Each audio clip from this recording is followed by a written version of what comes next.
ஹalleluya, good morning. இன்னொரு விசேஷமான நேரத்துல நம்முடைய தேவனுடைய வார்த்தைகளை தியானிப்பதற்கு ஒவ்வொரு நாளும் அனுதின தியானம் 7 மணிக்கு யூடியூப்ல உங்களுக்கு கொடுக்கிறோம். எத்தனை பேர் இதை நீங்க கேட்குறீங்களோ உங்களில் அநேகர் தெரியப்படுத்துறீங்க, லைவ் சாட்ல கமெண்ட் பண்றீங்க. அதற்காக தேவனை எவ்வளவோ துதிக்கிறோம். ஆனா உங்களில் சிலர் ஆசீர்வதிக்கப்படுகிறீங்கன்னு எப்போல இருந்தோ பாக்குறீங்கன்னு சொல்லி நேர்ல பார்க்கும்போது சொல்றீங்களே தவிர, இன்றைக்கு நீங்க இதுவரை ஒரு முறை கூட நீங்க பெறுகிற நன்மைகளை குறித்து, ஆசீர்வாதங்களை குறித்து 8939801234 என்ற நம்பருக்கு வாட்ஸ்அப் மூலமா நீங்க எப்படி இருக்கிறீங்கன்றதையும், பிரேயர் பர்டன்ஸ், அப்படியே உங்க பிரைஸ் ரிப்போர்ட்ஸ் தெரியப்படுத்துங்க. ஒரு வாட்ஸ்அப் பண்ணுங்க. ஒருவேளை ஃபோன் பண்ண எடுக்க முடியாது, ஒரு டெக்ஸ்ட் அல்லது வாய்ஸ் மெசேஜ் அனுப்புனா நிச்சயமா நாங்க அதை பார்த்து உங்களுக்காக ஜெபிப்போம். சிறிய ஜெபத்தோடு இன்றைக்கான தேவ வார்த்தையை நம்ம தியானிப்போம். பரிசுத்தரே, உமக்கு நன்றி ஆண்டவரே. இன்னொரு முறை ஆண்டவரே, உடைய வார்த்தைக்காக காத்திருக்கையிலே நீர் எங்களோடு பேசும்படிக்கு கிறிஸ்துவின் நாமத்தில் ஜெபிக்கிறோம் நல்ல பிதாவே, ஆமென். தேவனுக்கு ஸ்தோத்திரம். எப்படி இருக்கிறீங்க? ஜெப விண்ணப்பங்களை தெரியப்படுத்துங்க என்று கேட்கும்போது உங்க பாரங்களை தெரியப்படுத்துறீங்க. ஆண்டவர் இடத்துல ஜெபிக்கிறோம், ஆண்டவர் நம்மை விடுவிக்கிறாரு. அதோட முடிஞ்சுதா? நேத்தைக்கு நம்ம பாரம் முடிஞ்சிருச்சு. பொழுது விடிஞ்சா இன்னொரு பாரம். ஒவ்வொரு நாளும் புதிய புதிய பிரச்சனைகள், புது புது போராட்டங்கள், புது புது வேதனைகள் நமக்கு வந்து கொண்டுதான் இருக்கிறது. நம்முடைய ஆண்டவர் ஒரு முறை, 2 முறை, 3 முறை மட்டுமே அவர் மன்னிப்பாரா, சுமப்பாரா, அல்லது அவருடைய கிருபை என்றைக்கும் இருக்கும் என்பது போல ஒவ்வொரு நாளும் நம்முடைய பாரத்தை அவர் சுமக்கிறாரு. பாருங்க, சங்கீதம் 68:19. ஆண்டவருக்கு ஸ்தோத்திரம் உண்டாவதாக, அனுதினமும் அவர் நம்முடைய பாரங்களை அவர் சுமக்கிறார்.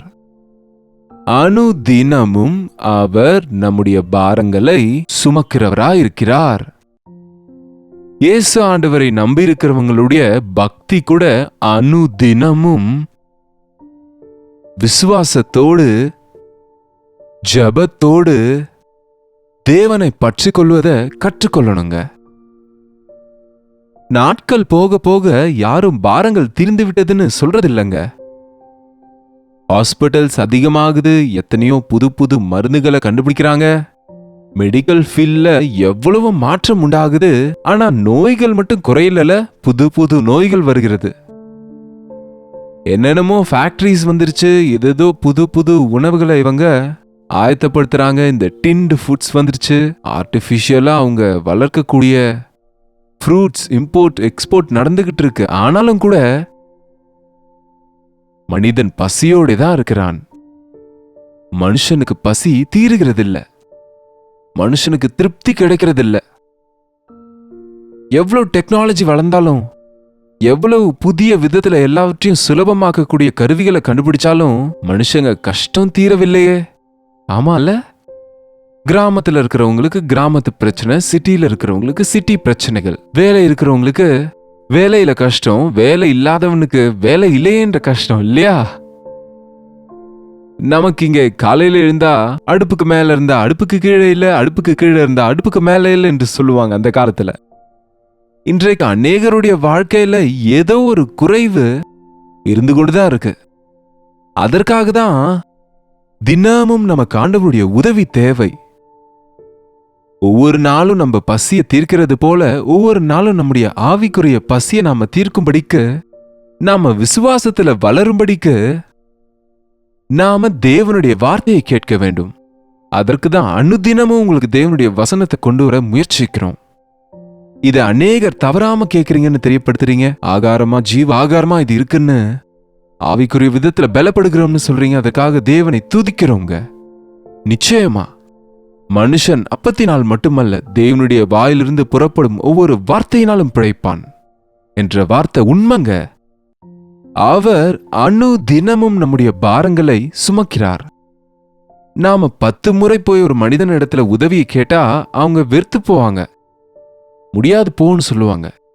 ஆனா நீங்க எத்தனை முறை கேட்டாலும், நீங்க எத்தனை வருஷ காலமா உங்க பிரச்சனைகளை தேவனுக்கு நீங்க தெரியப்படுத்தினாலும் உங்க கஷ்டங்களை அவருடைய சமூகத்துல வைத்தாலும் அவர் நம்ம மேல வெறுப்பாகிறது இல்ல, நம்மளை அலட்சியப்படுத்துறது இல்ல, புறக்கணிக்கிறதும் கிடையாது.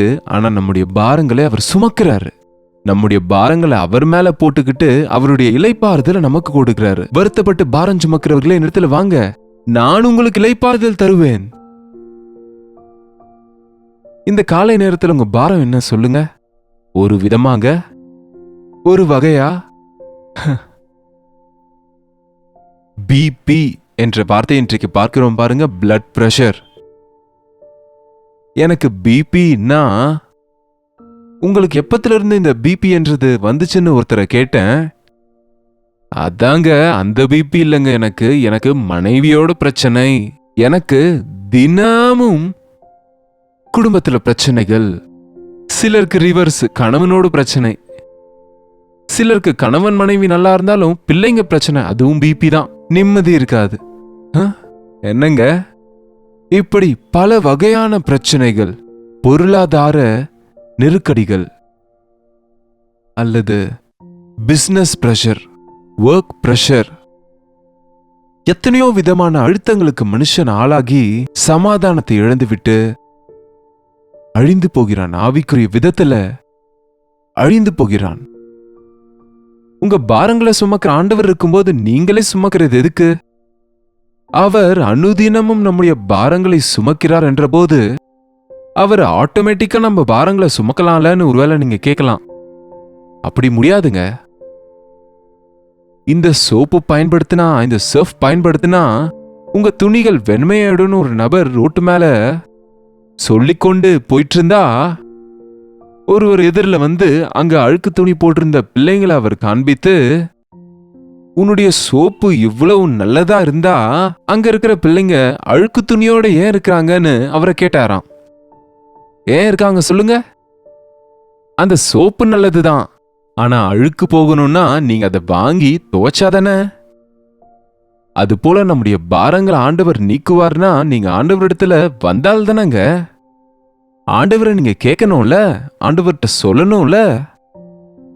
சங்கீதம் 55:22 ஒரு வார்த்தை இருக்கு பாருங்க. அங்கேயே சங்கீதம் 55 அதிகாரம் 22 வசனம். சங்கீதம் 55:22, உன் பாரத்தை கர்த்தர் மேல் வைத்துவிடு, அவர் உன்னை ஆதரிப்பார். உன் பாரத்தை கர்த்தர் மேல் வைத்துவிடு. வைக்கிறதுக்கு அது ஒன்றும் மூட்டை கிடையாது. ஆனா நாம முழங்கால் போட்டு, ஆண்டவரே இது என்னுடைய பாரம் அப்பா, இது என் பிரச்சனை ஆண்டவரே, என்னுடைய சிக்கல் இது ஆண்டவரே, இது என்னுடைய தேவை ஆண்டவரே, நீங்க ஜெபிச்சா அவர் உங்களை விசாரிக்கிறவர் ஆனபடியால் உங்கள் கவலைகளை எல்லாம் அவர் மேல் வைத்து விடுங்கள். அவரிடத்துல நீங்க சொல்லிடுங்க. ஒரு சின்ன பிள்ளைக்கு பசி எடுத்தா அது தாயின் இடத்துல போய் சொல்லும், அம்மா பசிக்குதுன்னு சொல்லுங்க. அம்மாவுக்கு தெரியும் அந்த பிள்ளைக்கு என்ன கொடுக்கணும், எவ்வளவு கொடுக்கணும்னு தெரியுங்க. பசியோட இருக்கிற பிள்ளைய பசியோட விட மாட்டாங்கல்ல அம்மா. நம்ம பரமபிதாவின் இடத்துல நம்ம சொல்லும் போது நம்ம கவலைகளை அவர் தீர்ப்பாரு. எத்தனை பேர் உங்க ஜெப விண்ணப்பங்களை தேவ சமூகத்துல வச்சு ஜெபிக்கிறீங்க, மனுஷருக்கு சொல்றீங்க, நீங்களே முயற்சி செய்து சரி செய்திடலாம் நினைக்கிறீங்க. ஆனா உன் பாரத்தை அவர் மேல் சுமத்து. பாரத்தை சுமத்துனவங்க பாரம் தீரலங்கன்னு சொல்லுவாங்க சிலர். ஒரு ஊர்ல ஒருவர் குதிரை வண்டி மேல போயிட்டு இருந்தா ஒரு துணியை செலவு செய்யற பெண் ஒரு பெரிய துணி மூட்டைய தோல்ல போட்டுட்டு கஷ்டப்பட்டு போயிட்டு இருந்தா. அவர் இறக்கப்பட்டு, வண்டியில ஏறுங்கன்னு சொன்னா என்கிட்ட காசு இல்லைங்கன்னு சொன்னாங்க. வேணாமா பரவாயில்ல நான் அப்படிதான் போறேன்னு சொல்லி அவங்க மேல இறக்கப்பட்டு ஏற்றி கொண்டாராம். இப்போ வாஷிங் மிஷின்ஸ் இருக்குங்க. ஆனா அப்போ ஊர்ல இருக்கிற துணி எல்லாம் செலவு செய்யறவங்க மூட்டை கட்டி கொண்டு வெளியே ஆத்துக்கோ ஏரிக்கோ சென்று துவச்சு ஆற வைத்து திரும்ப யாருக்கு அவங்களுக்கு அதை கொடுத்துருவாங்க. அப்படிப்பட்ட ஒரு பெரிய சுமையான ஒரு மூட்டைய சுமக்கிறத பார்த்து அவர் தன்னுடைய குதிரை வண்டியில ஏத்தி கொண்டார் அவங்கள. அவங்க அப்படி போயிட்டு இருந்தா ஒரு முறை திரும்பி பார்த்தார். எதற்கோ பின்னாடி திரும்பி பார்த்தா இந்த பெண் இந்த மூட்டையை என்ன செய்யறாங்கன்னு பார்த்தா அந்த மூட்டைய தலையின் மேல வச்சுட்டு குதிரை வண்டியில உட்கார்ந்துருக்காங்க. அது என்னம்மா மூட்டை ஏன் தலையில வச்சிருக்கிறீங்க, குதிரை வண்டியில வைங்கன்னு சொன்னாராம். அவங்க என்ன சொன்னாங்களோ தெரியுமா? ஐயா என்னையே இலவசமா கூட்டு போறீங்க, திரும்ப மூட்டை எதுக்கையா உங்களுக்கு பாரம், அதுக்குதான் நானே சுமக்கிறேன்னு சொன்னாங்களாம். அப்படிதான் இருக்குங்க நம்ம கதை. உங்களையும் உங்க மூட்டையையும் வண்டி தாங்க சுமக்குது. நீங்க தலை மேல வச்சுக்கொள்ள வேண்டிய அவசியம் இல்ல, வண்டியில வச்சா போதும்ல. நாம அநேக முறை நம்ம பாரத்தை ஆண்டவர் மேல வச்சிட்டோம்னு சொல்றோம், திரும்ப அதே பாரத்தை மனசுல வச்சுட்டு நொந்து போறோம், நொறுங்கி போறோம், அழுது கொண்டு உட்கார்ந்துருக்கோம். ஒரு முறை உங்க பாரத்தை ஆண்டவருக்கு சொன்ன பிறகு forget about it, அதை பத்தி மறந்துருங்க. அவரிடத்துல சொன்னது அவர் செய்வார்னு நம்புங்க. அவருக்கு ஒப்பு கொடுத்தது இனிமே அது உங்களுக்கு பாரமா இருக்கக்கூடாது. இன்றைக்கு எத்தனை பேர் ஜெபிக்கும் போது, நம்முடைய ஜெபத்துல தேவனிடத்துல விண்ணப்பம் செய்யும் போது நீங்க எதை கேட்டீங்களோ அவைகளை பெற்றுக்கொண்டீங்கன்னு நீங்க நம்பினா அவைகளை பெறுவீங்கன்னு ஆண்டவர் சொன்னார்ல. அதனால நம்புங்க. தேவனுடைய சமூகத்துல உங்க பாரங்களை ஒவ்வொரு நாளும் தினமும் ஜெபிக்கணும். அதனாலதான் ஒவ்வொரு நாளும் தேவனுடைய பாத தண்டையில நாம காத்திருக்கணும், நம்ம ஜெபிக்கணும். நம்முடைய பிரச்சனைகளை அவருடைய பாத தண்டையில விட்டு விடணும். குற்றப்படுத்துகிற இருதயம் இருந்தா நம்ம வாழ்க்கையில எல்லாவற்றை விட பெரிய பாரம் பாவ பாரங்க. கில்ட்டி, குற்றப்படுத்துகிற மனசாட்சி. நீ தப்பு செஞ்சுட்ட, தப்பு செஞ்சுட்ட, தப்பு செஞ்சுட்ட, தப்பு செஞ்சுட்ட.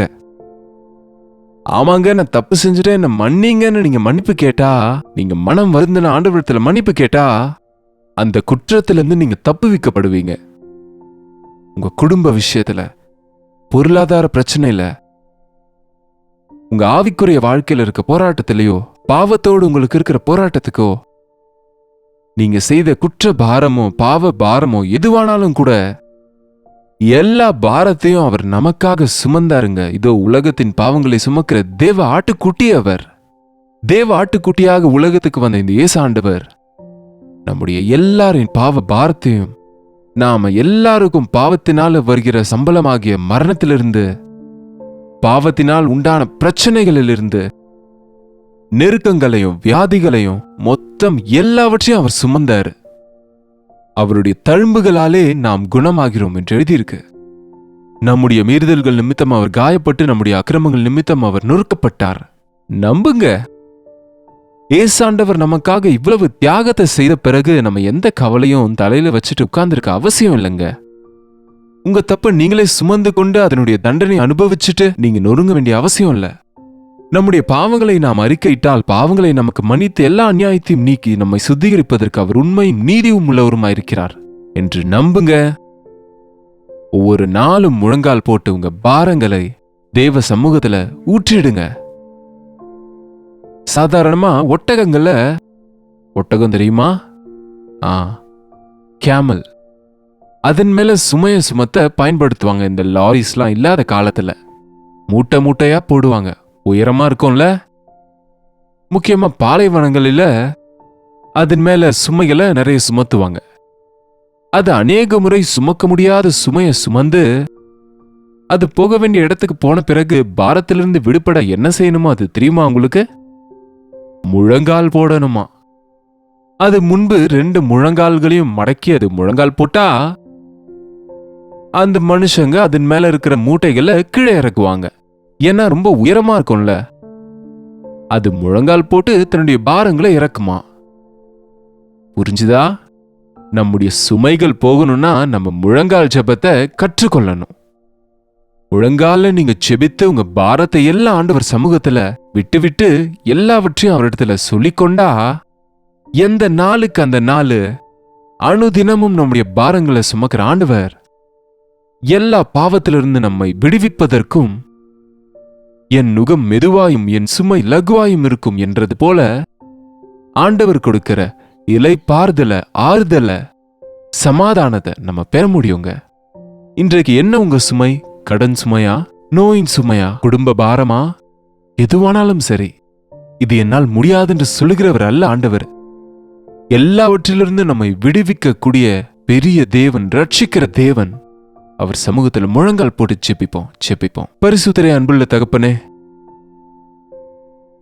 எத்தனையோ முறை ஆண்டவரே நாங்க சிக்கல்களை எடுத்துட்டு வந்து பிரச்சனையை எடுத்து பாவத்தை செய்து பாவ பாரத்தை சுமந்து கொண்டு நொறுங்கி போகிறோமே தவிர, எங்களுடைய பாவ பாரங்களை சுமந்த எங்களுக்கு விடுதலையை தரக்கூடிய அனுதினமும் எங்களுடைய பாரங்களை சுமப்பதற்கு ஆயத்தமா இருக்கிற உம்மிடத்திலே வராமல் எங்க இருதயத்தை கடினப்படுத்திக் கொள்கிறோம். ஒவ்வொரு நாளும் எங்க பாரத்தை உங்க மேல சுமக்கவும், உம்மிடத்துல சொல்லிக்கொள்ளவும், ஒத்துக்கொள்ளவும் எங்களுக்கு நீங்க கொடுக்கிற இளைப்பாறுதலையும் விடுதலையும் பெற்றுக்கொள்ளவும் உதவி செய்யுங்க.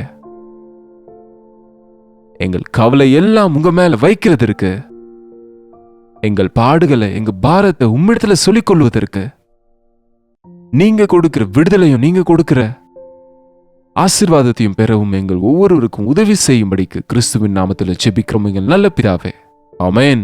நம்முடைய பிதாவாகிய தேவனுடைய அன்பும் குமாரனாகிய இயேசு கிறிஸ்துவின் கிருபையும் பரிசுத்த ஆவியானவருடைய அந்யோன்யமும் ஐக்கியமும் கூடி வந்திருக்கிற அனைவருக்கும் இப்பொழுதும் சதா காலமும் துணையாயிருப்பதாக, ஆமென். தேவனுக்கு ஸ்தோத்திரம். உங்களுடைய ஜெப விண்ணப்பங்களையும் பாரங்களையும் எங்களுக்கு 8939801234 என்ற நம்பருக்கு டெக்ஸ்ட் அல்லது வாய்ஸ் மெசேஜ் மூலம் வாட்ஸ்அப் பண்ணுங்க. உங்களுக்காக நாங்கள் தொடர்ந்து ஜெபிக்கிறோம். கர்த்தருக்கு சித்தமா இருந்தார் நாளைக்கு இதே நேரத்தில் இதே நிகழ்ச்சியில் உங்களை கர்த்தருடைய வார்த்தையோடு மீண்டும் சந்திக்கிறேன். அதுவரை கர்த்தருடைய கிருபை உங்களுக்கு துணையா இருப்பதாக.